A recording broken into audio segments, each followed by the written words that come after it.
Hello दोस्तों, स्वागत है आपका एक और नए वीडियो में। दोस्तों, आज की इस वीडियो में हम जानेंगे इन्वायरमेंट यानी पर्यावरण की महत्वपूर्ण शब्दावलियों के बारे में। इससे पहले के वीडियो में हमने 10 महत्वपूर्ण शब्दावलियों के बारे में जान चुके हैं इन्वायरमेंट की। तो आज की वीडियो में भी हम 10 महत्वपूर्ण शब्दावलियों के बारे में जानेंगे इन्वायरमेंट की यानी पर्यावरण की। तो अगर आप भी किसी भी कंपटीशन एग्ज़ाम की तैयारी कर रहे हैं तो आपके लिए यह वीडियो बहुत ही इम्पोर्टेंट होने वाली है। तो वीडियो को ध्यानपूर्वक अंत तक ज़रूर देखें और अगर आपको ये वीडियो अच्छी लगे तो लाइक करें, चैनल को सब्सक्राइब ज़रूर करें।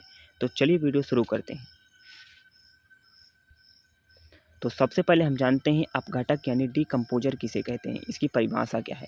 तो इसकी परिभाषा है ऐसे जीव जो मृत पौधों, मृत जीवों तथा जैविक अपशिष्ट को सरल पदार्थों में विघटित करके उन्हें पुनः मिट्टी में मिला देते हैं, अपघटक कहलाते हैं, डिकम्पोजर कहलाते हैं। उदाहरण जैसे जीवाणु यानी बैक्टीरिया और कवक यानी कि फंगी। अपघटक पोषक तत्वों का पुनर्चक्रण करते हैं यानी कि न्यूट्रिएंट क्या क्या कहते हैं, रिसाइकलिंग करते हैं। नेक्स्ट है जैविक घटक यानी कि बायोटिक कंपोनेंट किसे कहते हैं। तो पर्यावरण के सभी जीवित घटकों को जैविक घटक कहा जाता है। ये पारिस्थितिकी तंत्र का जीवित भाग होते हैं। उदाहरण के लिए जैसे कि मनुष्य, पशु, पक्षी, पौधे, सूक्ष्मजीव आदि। परीक्षा बिंदु क्या है, तो इसमें परीक्षा बिंदु है कि उत्पादक, उपभोक्ता और अपघटक ये तीनों क्या होते हैं, तीनों जैविक घटक होते हैं। नेक्स्ट है अजैविक घटक यानी कि अबायोटिक कंपोनेंट किसे कहते हैं, इसकी परिभाषा क्या है। तो पर्यावरण के सभी निर्जीव घटकों को अजैविक घटक कहते हैं जो जीवों के जीवन को प्रभावित करते हैं। उदाहरण के लिए जैसे कि वायु, जल, मिट्टी, तापमान, प्रकाश, खनिज आदि। अजैविक घटकों के बिना जीवन संभव नहीं हो सकता।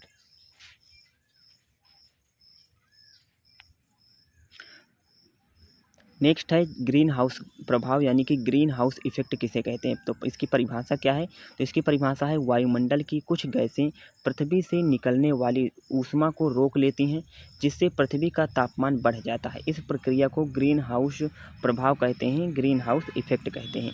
मुख्यतः इसमें कौन सी गैसें होती हैं, तो इसमें मुख्य रूप से CO2, CH4 और N2O जलवाष्प आदि गैसें इसमें होती हैं, इसमें ग्रीन हाउस प्रभाव में।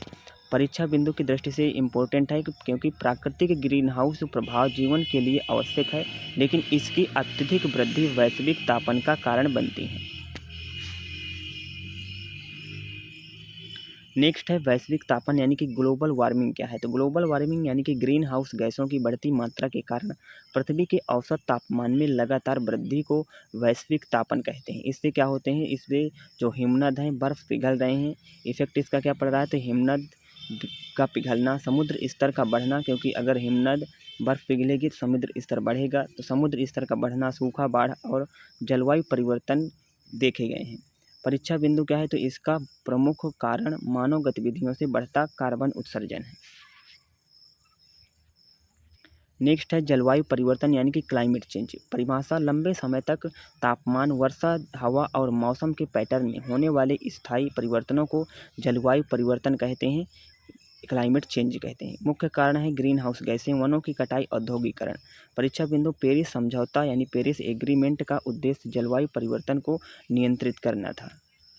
नेक्स्ट है ओजोन परत। ओजोन परत क्या है, तो समताप मंडल यानी कि स्ट्रेटोस्फेयर में लगभग 15 से 35 किलोमीटर की ऊंचाई पर स्थित होती है ओजोन गैस।